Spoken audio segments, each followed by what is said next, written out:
All right, guys, we are back at it again. This is Cody with F is for Fanatic. We have a very special guest here today. I reached out to old Bruce Buffer to see if he could give Shelton the proper announcement onto the show, but he kind of got hung up last night late after that UFC event, so he couldn't make it. Obviously, how you doing, Shelton? Understandable. I'm doing good, man. I appreciate you reaching out to Bruce for me. That would have been pretty cool. A little disappointed now that he said no, but yeah, it was a good fight last night. Happy to be here, man. Ready to rock and roll. Yeah, man, that Gaethje fight is something else. That guy is a dog, bro. I could not believe it, man. I was I don't know the other guy's name, is Eth or whatever it was, the Russian guy. Guy was created in a lab, dude. I mean, he I didn't know he was Russian. We didn't know my buddy and I, Rick, we were doing bets, and we didn't realize he was Russian when we were making the bets because the name doesn't give you like a Russian vibe. Yeah. He walked out. We were like, "Fuck, this guy was born with bears, bro." Like he was Yeah. like a mixture. Like he didn't even look like your typical Russian, like the kind of like the Amish look. Like he looked like an absolute. He had like the McGregor head, and Yeah. just like this little ripped body, bro. So fast. The lightning. Lightning. I feel like I don't understand how he lost that fight. I mean, I know he lost it, right? I just don't understand how Gaethje didn't go down. I feel like I feel bad for the guy because he came across an absolute just dog in Justin. Yeah, Gaethje's the equivalent of essentially being locked in a cage with a pissed off, hungry, game bred pit bull.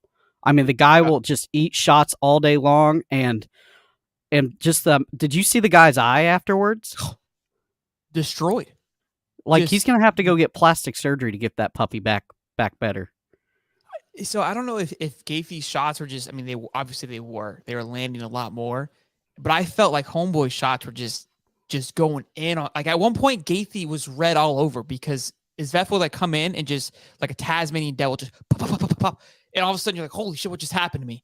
I feel anybody else goes down. I really do. I think Gaethje kind of gave me that Nate Diaz vibe where it's like, I don't care how you hit him, he's not going anywhere. And somebody like that, when you hit somebody that hard and they don't budge, it's demoralizing. Go look at a lot of Conor McGregor fights. He did it to Poirier and he did it to Nate Diaz. When he lands his shot and Homeboy doesn't get phased, you're like, oh shit, this is going to be a long one. I'm not prepared for this. Yeah. But it was the fight of the year, dude, in my opinion. That was beyond entertaining. And the entire time you didn't know who was going to win. And I don't think up until the last second, I'm pretty sure up until the last minute, Gaethje wasn't even favored to win the fight, according to the odds. When they put on that flurry at the end, and I tell you, if there's a fight card and I see Justin on there, I'm watching it. I'm stopping everything I'm doing and I'll watch that fight because it's always like that. Sure. He always puts on a great show. I couldn't agree. I loved it. The Usman fight was really well done too. And look, I think with Leon, right? Everyone had Usman. Usman was favored by plus 250, which is a lot in fighting. And it felt like because Usman won the last fight, basically, it was a last-minute knockout, is why Leon won. But I think what that did for Leon is, one, made him confident. He went 5 rounds with the beast. He got it done. Now in his head, he feels like he can't lose. It's like, I went 5 rounds last time. I can do this again. This is easy. Like I know what to expect. Usman, in a sense that, because for a while, I mean, he was just running through everybody. He created this kind of atmosphere of like, I can't be beat, which is very powerful. And now with Leon beating him, I don't know, man. Usman might have found his match. That's what's cool about UFC too. Usman can be better than everybody else, but you find somebody who just counters you very well. And I feel like that's what happened with Zaf or whatever, the Russian, against Justin. Yeah. You put that guy with anybody else, he's freaking pitbull. Bro, that guy's absolutely shredded. I felt bad because I want to see him come up, right? Gaethje's on the way out. Like, it'll be a good kind of sign off for Gaethje to lose. I don't think that hurts the stock, though, a fight like that.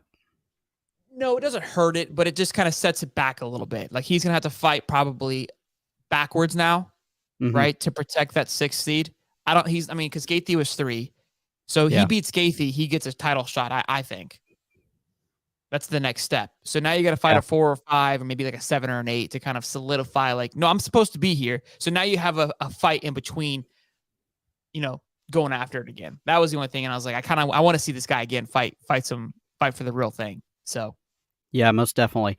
Sorry, guys, that we kind of spun off the rabbit hole on that, but it's sports and we like talking about it. So especially with as good of a fight that was last night. Um, so Shelton, I was kind of wanting to see what your thoughts were on OU and Texas. Obviously, they're coming to the SEC in 2024. There have been a lot of things thrown around saying that we're going to miss out on some rivalry games of Tennessee and Kentucky. Obviously, nothing is not set in stone yet, but some people are saying it's going to be OU Texas going to be replacing the Tennessee and Kentucky game. What's kind of your feeling on that? So to me, I mean, it's a little bit of a shot for sure. Tennessee and Kentucky. Tennessee is making a little bit of a run late. Not even really, honestly, outside of last year. But Kentucky's won the last 2 years. We say those two teams are rivalries, but it's not a back and forth. When you're the big brother for so long, it's just more of a habit than a rivalry. So yes, we enjoy those games. Kentucky to me, I don't. That doesn't hurt. I don't mind watching the Florida Kentucky game. Obviously, it's always a fun weekend. Again, it's a habit. You're used to watching that game. You anticipate it. But I mean, Kentucky fans, I mean, I went to the game. They're all just very nice, sweet people. They don't want to talk a lot of smack. They're very chill. Like the expectations are very low in Kentucky. Yeah. It's a basketball school. That's what I kept kind of ragging them on. There's not any fire there. You know what I mean? They're very happy with, they were going to be happy with a kind of 10-2 season. Tennessee. Oh, they're ecstatic. Yes. Yeah. Tennessee, that's an exciting one that I don't want to see go. That one I love. That game's exciting to watch wherever it's at, even though, again, I feel like we've kind of owned the rivalry over the last decade. It's still fun watching them play in Knoxville and them come here as well, too. It's just and Tennessee fans talk a lot of shit, which I enjoy. To me, that kind of helps with the rivalry as well, too. So that one hurts.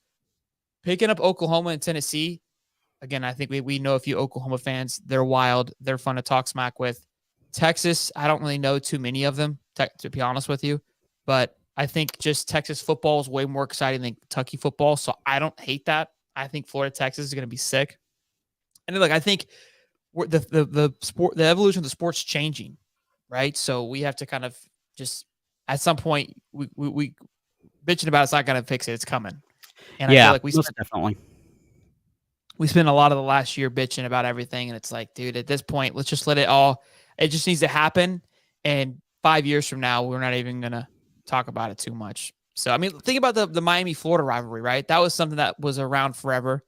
That eventually went away. We talk about bringing it back, right? But there's still a little bit there where we play them every 4 years. But again, things kind of come and go. And we talk about the rivalry because it was fun, because it was in-house. That, to me, I feel like those things should be more of a priority than the SEC. I would love to be able to play Miami and FSU every year, honestly, than anything else. I feel like that, just because of the shit talking, just the in-house, in-state. I think it'll be good for the state if all three teams played each other every single year, because then you can really claim who is the state champion, right? I know UFC would like to put their hat into that, and probably could eventually. I don't think they're there. I mean, they are in the Big 12 now, so got to put some respect on their name. I can't say you can't, but those three teams to me are more exciting than the other stuff, anyways. Yeah. Truthfully, the Kentucky thing, the only reason I don't want it to go away, and it's not, guys, it's not going away. It's not like we're never going to play them again. We're going to go from playing them every year to every other year, right? So the only thing with the Kentucky game for me is that's the closest venue, unless I want to drive down to Gainesville, which is like 15, 16 hours for me. So it's kind of a one of those things where I'm just being, logistically it's better for me. But truthfully, if you could give me one, I would have to say Tennessee over Kentucky. Sure. So what are the three proposed right now? It's Oklahoma, Tennessee, Texas, and who? Be Oklahoma, Texas, and then we would play Georgia every year. Golly, dude. Yeah, you talk about just a juggernaut. And I tell you, a lot of, now that I've kind of done some digging on OU, they're essentially in the same parallel as what we are, program wise. They just went through a bad breakup. with Tebow. That's what they call Lincoln Riley. Stands for that bitch out west. Oh yeah, So, yeah, yeah. I was like, what? um, and Yeah, then T. Yeah. Mullen, obviously, we thought he was going to bring us back to the promised land. So, you know, and both programs were completely just left gutted.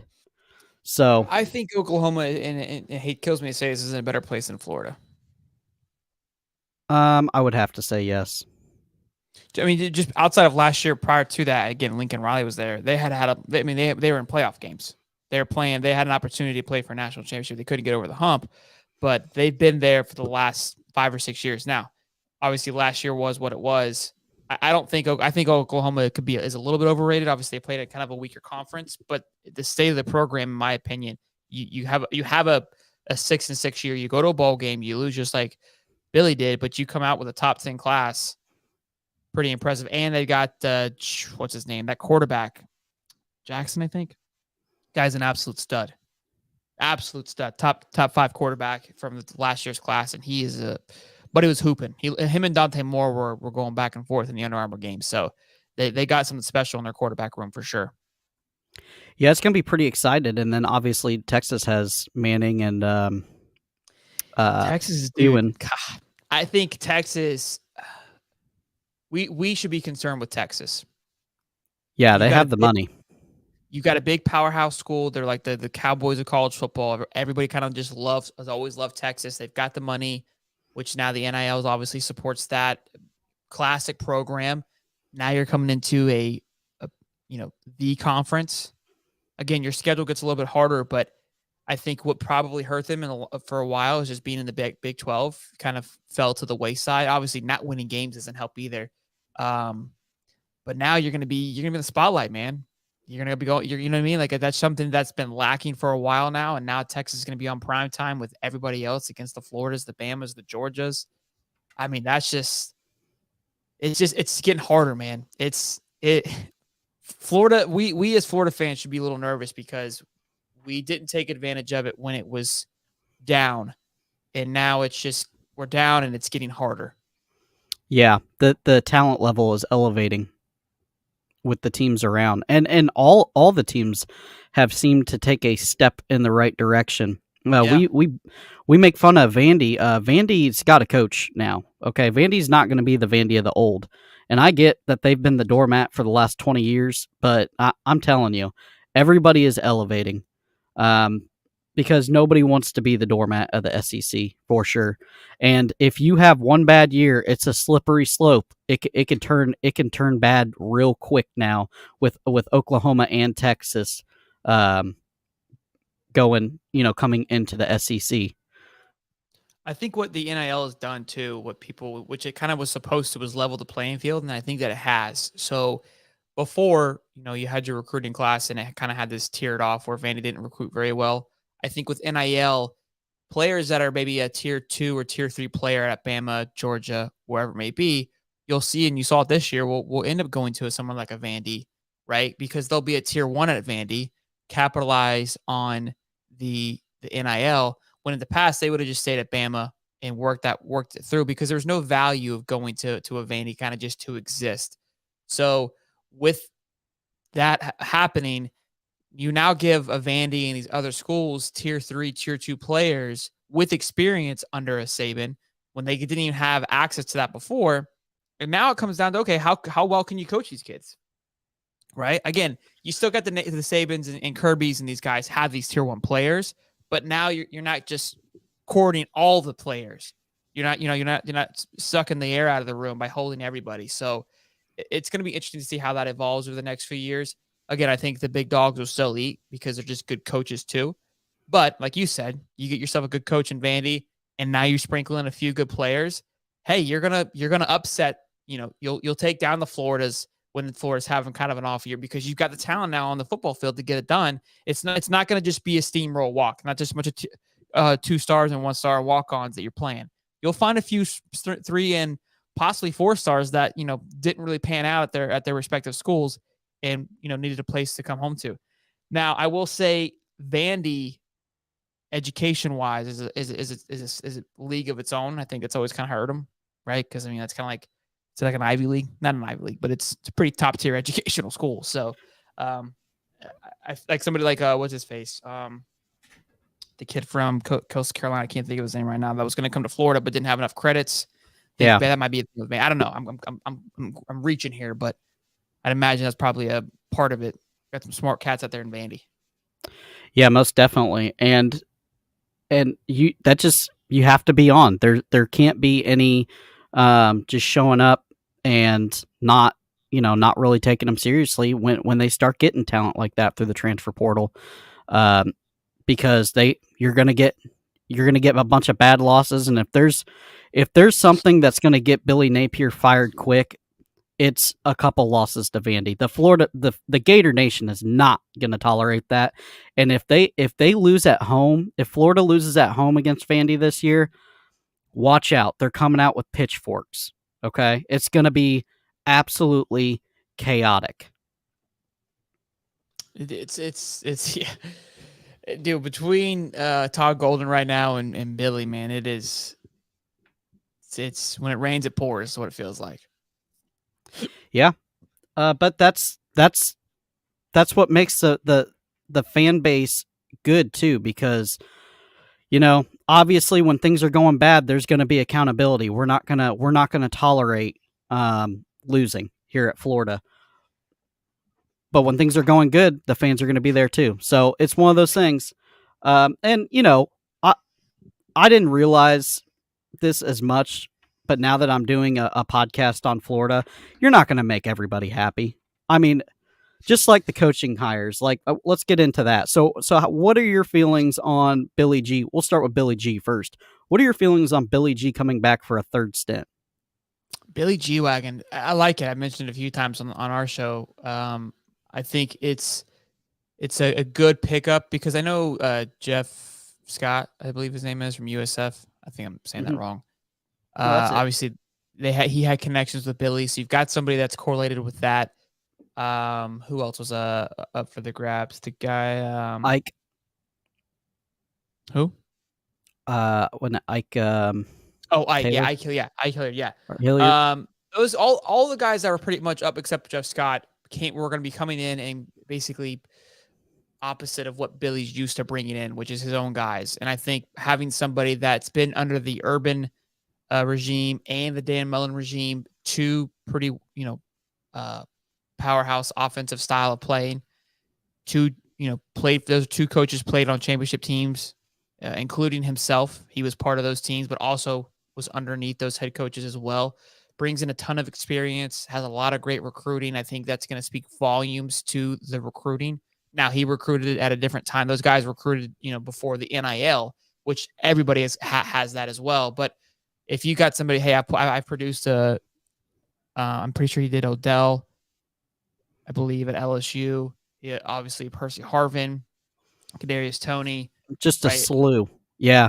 There's a ton. There's more that I can't even think of right now, and he's been a college guy forever, right? There's no NFL experience, but he's pretty comfortable with the college. I know there's a Miami guy that made a video about him because he's only been a college wide receiver coach, but I think, again, there's pros and cons to that. And I find myself a lot lately. My biasness obviously is kind of coming out because there's no need to be negative. There's plenty of people that are going to be negative. So I try to focus on what's good because the hire's here. It's not like he's going anywhere. So what's the point of sitting here and criticizing it? Because, again, it goes back to it, and this is kind of like what faith is, right? And what's so powerful about faith and believing in God is if you have your ground, right, of like, hey, this is what I believe in, well, you really don't question anything, right? So I have faith in Billy. I've said that time and time again. I believe in what Billy is able to do. If that is my religion, right, and my thought process, then I trust it. I can't go against it. Right? I can question it. I can talk about it a little bit, but right now he hasn't given me a reason to not believe in him. I know some people will disagree with that statement, but for me personally, I don't feel like he's giving me a reason to not believe. I like what he's doing. I like where he's headed. I've had conversations with guys close, obviously, with the players, just reading them, how they're talking, how they're speaking. It's all good. Yeah, they came out and really, there's a bunch of wide receivers that, absolutely adore him. Saying, best wide receiver coach in the game. And this is the thing, guys. this is what you guys aren't miss. This is what you guys are missing. Yeah, we probably could have landed a Jeff Scott for a year, but guess what we've been doing next year? We've been doing the Sure. same thing, and just like just like Colbert, and I think with Billy G, what you get is you get a guy that is gonna he is willing to be the University of Florida wide receiver coach as long as you let him. He's willing to be there. He's already shown that. So you're not worried about him getting poached from another team. We weren't getting the wide receiver coach from Ohio State. So you guys get that out of your head. That wasn't happening. Okay, Heartline wasn't coming here. Sorry, Oh, that but was fun though. I think that the biggest thing is Billy is very meticulous in what he wants to know how his crew is going to run, and I think he does not want to be replacing guys year in and year out. Also, you have a assistant wide receiver coach that is up and coming, and I think that really sets the tone where, listen, Billy G is here. This is thinking, long term, 5, 6, 7, 8 years down the road, and that's the way Billy Napier's thinking. Listen, we got a guy. He's not ready yet. Let's get Billy G in there. He'll school him up on the coaching stuff. And then obviously when Billy G is ready to retire, he's not going to do it forever. Um, Coach D can walk right into the footsteps of Billy G. And I think that's the way Billy Napier plans his coaching staff. Yeah, I think, like you said, I think it's much more thought out and methodical. Again, from what was available to me, people said it wasn't the splash hire. I feel like it's a pretty big hire. I think it's a familiar name that we're familiar with. I think is it if Ike Hilliard was the guy, would that have been a splash hire? I think this is just as much of a splash, if not splashier. I guess obviously the only really splashy name, in my opinion, would have been Brian Hartline. Jeff Scott would have been simply due to the fact because he was a head coach at USF, but I don't know, man. Do you want somebody coming off of a kind of a lackluster of a year, right? Maybe has a little bit of self-doubt. Obviously, I'm digging now at this point, but I think what was good to see finally is the happiness amongst Gator Nation. Like you said, with doing this podcast, you realize you can't please everybody. There's going to be something you say or do that's going to frustrate one or the other, but I feel like this one was a pretty concise of like, yeah, we're excited about this. It was the first time I've seen the comments that people were excited. I was like, wow, this is refreshing. It's Yes, been a while. refreshing. Yeah. The problem is we haven't won games in a while. And when you don't win games, it's hard to see the light. And we got to start winning some damn football games, man. I don't know who said it, but they said it best. Winning cures everything. It does, bro. Look at Georgia. I mean, they're in a complete and utter disarray with the rest, and then the staff member. Nobody it doesn't cares. matter. You know why? Because They're they've won two natties, and they're prime for another one. So look at Bama. I mean, they've got the basketball kid. They've got Tony Mitchell who just got popped. If that was a Gator commit, now we obviously would notice it and probably be more in tune with it because it'd be all over our Twitter and we would be talking about it. Tony Mitchell's situation was, a hot, he was a prospect for Florida. I wanted him. I remember when he committed very early on in the season last year, right around this time to Alabama. I haven't heard much about whether or not Bama cut him or not. Right. But I find it interesting that with what we dealt with some of our recruits who we had to let go because of off field antics. And now this happens. And again, you got some people in there that are like defending it, I guess you could say. Yeah. I saw a few comments, and that's just kids and people saying like, "Who cares? It's just some weed." It was like a pound or two of weed, I think, or something like that. I don't know the measurements. A loaded gun, which he doesn't have the permit to, or a, license for it, and then a scale. So you've got intent to sell. You're carrying. Well, we're not licensed to carry. This is a handful of things of like it's not really the ideal situation, and I haven't heard Bama saying, "Hey, he's been released. His offer's been withdrawn." Because what's going to happen is nobody's going to really talk about it because it's Bama. Like, he's just another 4-star in the mix for Bama. Anywhere else, go ahead. And I'm going to tell you this. We've seen this, too. what's the best thing to do when there's a scandal going on? You pull the old Brian Kelly and you just don't talk about it and pray that somebody else gets in trouble. Yeah, yeah. I mean, I don't know how I feel like when we have a scandal or something goes loose, like everyone else kind of like shuts their doors and just like, yep, go ahead and let it fluster. Like how our stuff, everything we had happened to us now. Can I say it's the same level? No, probably not. Obviously, with Kitna, I wouldn't even compare the two. That was way worse. That actually went away pretty quickly, surprisingly. Yeah, it did. That was Kitna I has think a it's team so of. bad. I think it's so bad that It was people like just I don't don't even want want to talk about it. Yeah, it's like uncomfortable, right? It was like, yeah, we know it. We know you fucked up. Let's move on. There's no need to Yeah. discuss it anymore. It just kind of piled onto Florida as being an issue. The Rashada thing, obviously, that stayed in the news forever. And look, to be fair, we Florida fans probably didn't help it out either because we talked about it a lot. But I don't know. This thing already went away, in my opinion. The Tony Mitchell thing, and I Yeah. feel like because I don't know. I don't know how it did. I think he's only going to get suspended for a few games. And I personally feel, and I don't condone this on anything. I think, look, I understand, like, I'm not trying to take away from these kids because they are just kids. They're 17-year-old kids. But I know what we had one of our guys lose their scholarship, right? Yeah. And for me, if you that's kind of the lifestyle that you're following. Now, we don't know all the details. I think some people are trying to claim that it wasn't his. It was the guy he was riding with, wrong place, wrong time kind of thing. Now, obviously, there's a lot of details we don't know about. Yeah. And that I'm sure that's going to be the case of how it's presented, but I don't know. It's just interesting to me that I think he's going to not get away with it, but nothing's going to happen to him in regards to playing dime. And he's still going to have a scholarship, which is because he's good at football. So this goes by the wayside, which I don't believe it should. Well, yeah. And then, nobody's talking about Neighbors. The LSU wide receiver carrying a gun downtown New Orleans gets stopped with the police, gets a gun charge at like 7, 8, 9 o'clock in the afternoon in a bad neighborhood in New Orleans down in Bourbon Street. Nobody talks about that, and then he gets a 1-game suspension. But we're not going to suspend him for FSU LSU. We're going to suspend him for Grambling because I don't it's know the if that's first true or home not. game. No, it's Is already that came out. true? Yep. Oh wow. I saw people like kind of making a joke because Florida Gators did that. But I wasn't sure if it was true. Yeah. So it's wild. And truthfully, as bad as the situation is in Georgia, by the time the draft I don't think comes, it's that bad in Georgia. it's not.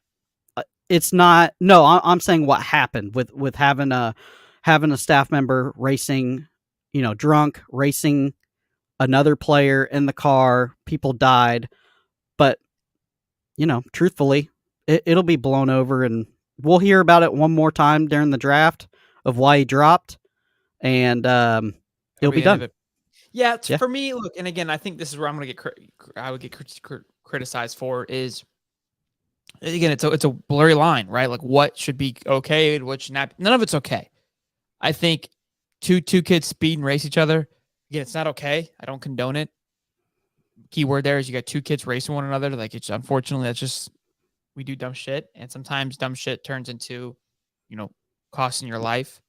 I'm pretty sure that the girl working there and him were dating, which is again, I don't that stuff doesn't really bother me. I don't care about that. But you don't mind a staff member dating a player? Look, I know from the rights you're not supposed to and you shouldn't do that, but I also know I'm a human, right? And when you're surrounded by someone day in and day out, and the recruiting girl is 19 or 22, 21 years old, and you're in a smoke show. Yeah, and you hang out with these guys and you talk to them all the time, and you get to know them on a personal level. Like you can't help your feelings. Like it's just I look, it doesn't bother me. It really really doesn't. It's just two adults having some fun. I've never really cared about it. See it at work. I've had many relationships. Ricky and his wife met at work, so that's just how that works. You know what I mean? Like it's just part of life. You're around with someone all the time. You talk to them all the time. You're bound to grow feelings. So it's just. To me, those things happen. It's not surprising. Like you got two young, good-looking people hanging out with one another all day long. They're about to bust uglies. It's part of his life. Yeah, most definitely.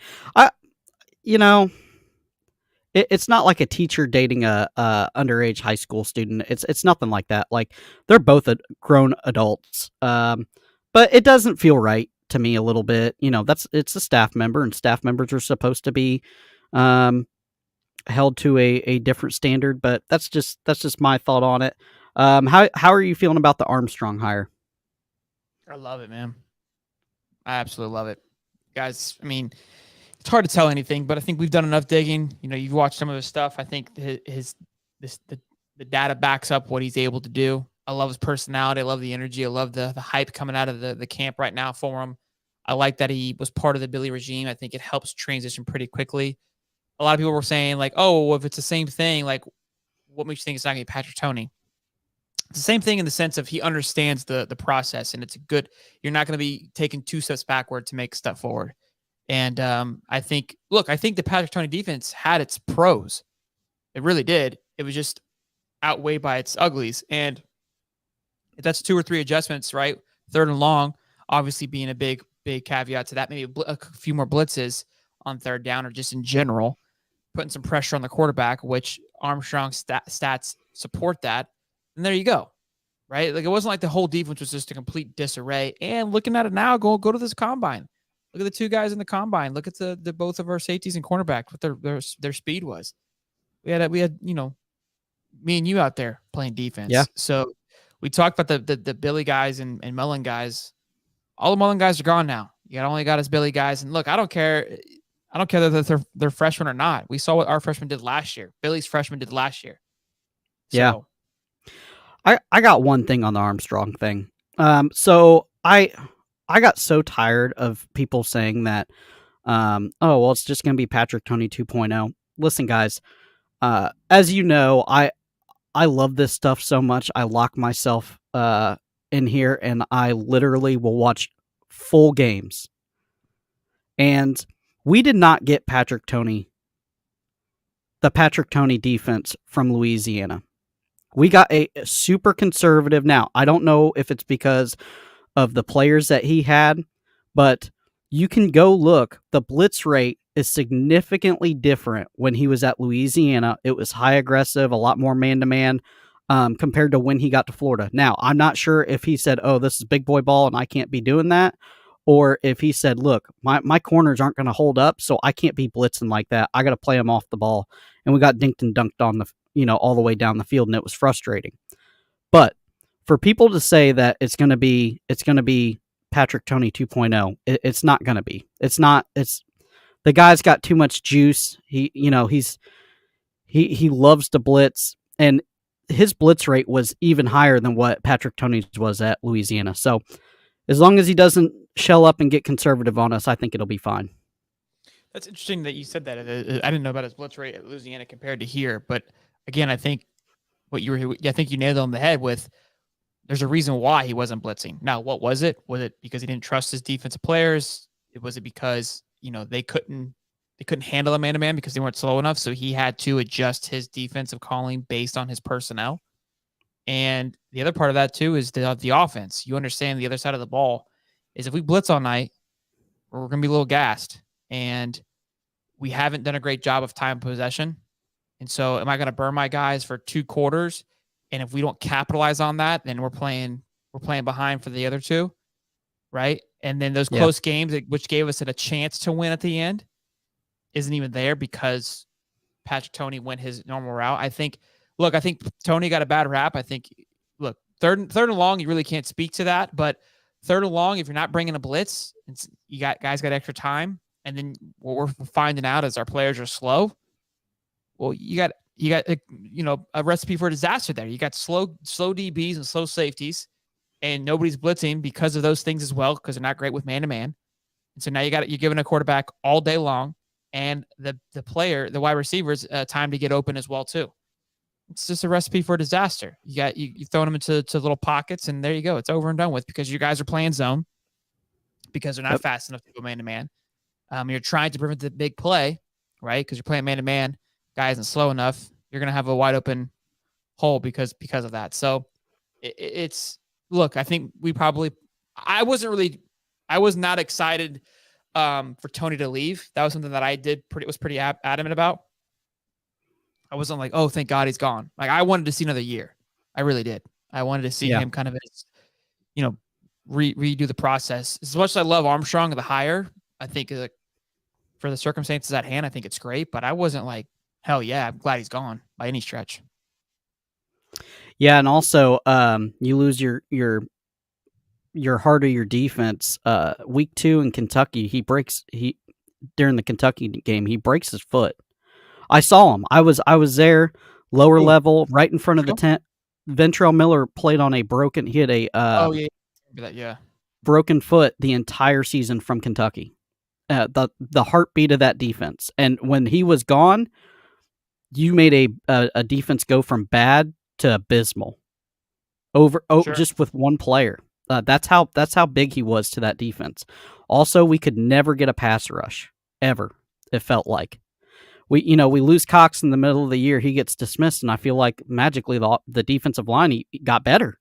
Yeah. That's crazy. I felt like, I mean, I kind of I said it before he got dismissed. I wasn't really impressed with him. I think he's a beast. I think North and South, the guy's an animal, but I don't think he wasn't doing his job. If that makes sense. He wasn't doing what was required or expected of him. And he was just playing Britton Cox ball, playing 1v1 basketball out there, just doing what he felt he needed to do. And that's great. Like, hey, you got back there, but you just let the quarterback run right by you because you're just trying to get, you didn't hold the edge. So all those things kind of added up. And that's why I think it got better because the team kind of started to sink in better. And I talked to, who was it? I think it was David Connor. I spoke to him about, hey, with the transition from Anthony to what we have now, which the quarterbacks now, I don't know much about Max Brown, but not much of a mobile quarterback. Does that change the mind of the offensive line? And basically, in some, in so many words, he goes, yeah, a little bit. Obviously, you learn habits, so you understand after a certain amount of time, they're more than likely going to roll out, right? Which makes you have to keep that in your head. Now, he didn't say this, but if you're trying to piece the two together, okay, well, and this is what I said too with the offensive lineman, Ethan White and Tarquin, I believe, both who went to USC. Again, they're built to probably block for, quarterbacks like an Anthony Richardson or Caleb Williams who have the ability to roll out, right? Yeah. Which it's a different mindset. And I don't feel like the offensive linemen now that we have, their mindset's not there. Now, again, they learn the habit of their quarterback, right? But I don't think the habit of Mertz and these guys is going to be to roll out. It might be a dump off, might be whatever it may be, but it allows for the offensive linemen to focus a little bit more on how they're going to be blocking. Yeah, most definitely. And Shelton, he gets the VIP treatment. He gets all the players, whoever he wants. He gets to interview them. So he's blessed like that. Yes. But so I caveat into this. I hate the win-loss thing, the win-loss record. We got to win so many games because the schedules change every year. That's the worst way to see if a program's going in the right direction. For you, what does this program have to do next year to start saying so Shelton can say, okay, yes, this program's going in the right direction? I'm probably not the best person because I think my expectations might be a little bit lower, but than most people. I'm not going to put it to a number because again, there's to the record. There's another part of that, which is the other team. So we may get better, and we may get drastically better, but so can the other side of the football. And so I'm not going to sit here and hold us to this standard when it's like, look, we got a lot better, but Tennessee was already 2 steps ahead, and they also moved up 2 steps. Mm-hmm. So we can't sit here and say like, oh, well, we went this record. It's like, yeah, but look how much better we got. Look how many penalties we cut down. Look how many yards we averaged. Look at how many third and longs we stopped. We just lost a game on a last minute field goal because they're still a better team. That's okay. That's going to happen. So it's hard for me to put a number on it. I think Kentucky, we should win that game, and just due to the attrition they had. And I think, look, if Billy is going to come in and be a better coach, this is an opportunity we should be able to pounce on Kentucky. Although Stoops has still been there a lot longer, been there 11, 10 plus years now. That feels like a win for me. Vanderbilt, that's a brand thing. We shouldn't lose Yeah. to Vandy. I don't really care about anything else. So that's something that I can't really. I'm not even going to talk football with Vandy yet. Vandy has to do it a couple more times where I'm like, all right, Vandy's actually kind of a threat. LSU's going to be tough. LSU's going to be tough. FSU's going to be Yep. tough. Georgia's going to be tough. So there's 3 games that are up in the air right now. Texas A&M, I think we did well with them last year. I think they're kind of in the same boat as we are, even though Jimbo's been there. I think they had a lot of attrition. They're kind of in a weird state. They don't have a quarterback in kind of that they're believing in. So that should be a win there. I need look, if you had to put a number on it, I would like to see 7+, 8+ wins with a good recruiting Okay. class. I think if we see progress, win-loss between 7 and 9 wins. Obviously, I know what I want, right? But what I would be okay with is a 7-5 with a drastic increase in recruiting would be a big one. I think that recruiting class, you can kind of do what you want. I'll even allow 6 again. I don't want this, but I'm just being realistic. I'm okay with 6 again if we see massive change, right? We see growth on the offensive lineman. Graham Mertz looks really good for some reason. Now, if all these things are happening, how do we lose 6 games? Again, it just could be because everyone else looks better too. Yeah. But we followed up with a top 5 class. I'm fired up. So for you, essentially, if you throw the win-loss record out and say, look, this is what I have to see. I think you can agree with this. Obviously, a better defense, right? Clean up the penalties, and then we have to see an offense that can stay on the field and kind of manage the clock better, correct? For sure.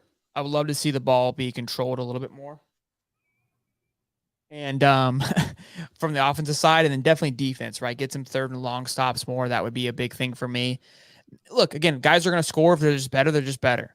But I feel like there was times when we would lose out on 3rd down, and it wasn't because they were better. It was because we were making mistakes. Yeah, most definitely. All right, so we've had Shelton on for about 42 minutes here. We're going to wrap this thing up, but I do have one last question. Him, big dog. Are you ready for this? All right, so I'm going to ask you, what is the most fanatical thing that you've done during or after a game? Now, think about this. Dave Soderquist broke an iPhone, and Holly no longer has a TV remote in his man cave. Have you yelled at the wife? Have you thrown something? Have you smashed a tablet? What's the most fanatical thing you've done after something bad happened? Okay, bad, because I have more, probably when we won, I do more obnoxious things, if I'm being honest. What about the FSU loss? Yeah, I'm pretty chill, because at that point, it's like, what am I going to do? I'm not going to say anything. Okay. I'm not one to break stuff because then I have to replace it. I broke stuff when I was a kid playing like Xbox and Call of Duty and stuff. Okay. So I'm not one to break. I've been my wife for a long time. She's not a big, I'm a puncher. So I'll punch walls, put holes in walls and stuff like that. I've smashed enough hands that I've stopped doing that. And I did that when I was really, really young. I would say probably when I was younger, than on a mad occasion, when Florida Georgia played, I want to say Trey Burton fumbled it on like the 1 or 2 yard line from us beating Georgia. My wife and I were probably like 16 or 17. So we were like a year into our relationship. And I remember just being pissed. Just like, I didn't want to talk I threw a fit. I threw an absolute fit. Didn't want to talk to anybody. And to the point where like, I remember the joke is like, we weren't going to make it because of how bad I reacted to it. And I was just like, get the F away from me. Leave me alone. Like I acted like a complete, like it was her fault almost. Yeah. That's probably like the worst losing. When I win though, I'm pretty bad. So what's the rowdiest thing that you've done after a win? So when for this is for baseball. Gators, I probably have a lot, but I probably was too drunk to remember. I talk a lot of shit from, as you know, that I remember that when the Braves played the Houston Astros in the World Series, which we know the Houston Astros cheated, right? That's kind of a big thing for them. We won, and I'm leaving the parking lot, and I pull my window down, and there's an Astro couple walking by, and I go, how does it feel to date a cheater? and I kind of just start rounding them up, and they're fired. They're pissed off because they're lost, right? Yeah. I can't believe you allow for your husband to, you date somebody who supports cheating. I'm wondering if he's cheating on you as well. Like I just was saying some Oh deep my shit. God. Yeah, I was cutting deep, right? Just doing some shady shit. So when I win, I'm pretty obnoxious. Yeah. Now Look, Holly that's why I said stay that home. you get a little nasty with them during the FSU Florida games. See, this is where he's wrong. All right. This is where Steve tries to play this good guy card all the time. Steve is very passive aggressive, and so he tries. He'll throw a little Jabs. Little jabs and try to play like, oh, what are you talking about? What do you mean, man? I didn't do anything. I don't remember. He just doesn't like losing. So if Florida's winning, I just have to laugh. I don't have to even say anything. I just look at him. I go like, yeah, you guys aren't very good. Yeah. And then he gets pissed. It's not that I'm saying anything rude to him. It's just he can't handle the loss. As for for me, I've learned that that's what people are trying to get out of you. So I've really worked on not getting upset when we lose because then I realize I have zero control over it. Right. The problem is I go full throttle if we win. And I admit that. I know that. I'm not hiding it. Right. Now, if you win, I allow for you to talk shit. And then I kind of I had to take it on the chin. And you see that. I'm like, I got nothing for you. Like, what do you want me to do? But I don't get nasty. Steve gets nasty. Steve will start taking jabs personally. Like he's come at me from like where I went to college because of after a game. Like, what does that have to do with anything? Yeah, like he that's what I'm saying. He's very passive. Listen, guys, we're all in a Discord together, and FSU had a bad loss, and we didn't hear. We weren't sure what happened to Steve. You see, he went. I don't know if he went into a full depression and went in and just hid under the covers because he couldn't take it for 3 days, but he was gone for a full week till FSU played again and won, and he was like, "Oh, we're back." See, so that's the thing is he doesn't like it. He can't handle it. You can see you'll see when it gets a little rowdy. He doesn't. He tries to go, "Oh no, I don't care." He cares. He cares very, very much, which is fun. It makes it good. Like I said, I learned pretty young that getting mad about everything you have zero control over is whatever. And now that obviously I make content off of it, I can't shut down whether we win or lose. So I have to try to. Now again, when I win, people love it. They love the excitement. But when I lose, I mean, I'll throw a little bit of a fit here and there. Watching the game is kind of like you'll see me kind of yell and scream and stuff. Like I'm like, what the F? But that's about as much as I get. So essentially, we have Soderquist's iPhone, we have Holly's remote, and almost your relationship with KW. Yeah, I would say relationship. It's a good takeaway. That was again a long time ago. It kind of taught me you gotta quit. So. All right, guys. I'm not going to keep Shelton on. He's a very busy man. I appreciate you coming on. If it wasn't for Shelton, we wouldn't even be doing this dang thing. So he's the guy that kind of pushed me to get this thing going. So I appreciate you. Guys, we got another big podcaster coming down the pipe. I will announce the Wednesday and Saturday. Don't miss it. I appreciate it. Thanks for having me on, man. Had a good time today. No problem. We will see you guys later, and have a good rest of your weekend. Talk to you later. Bye, guys.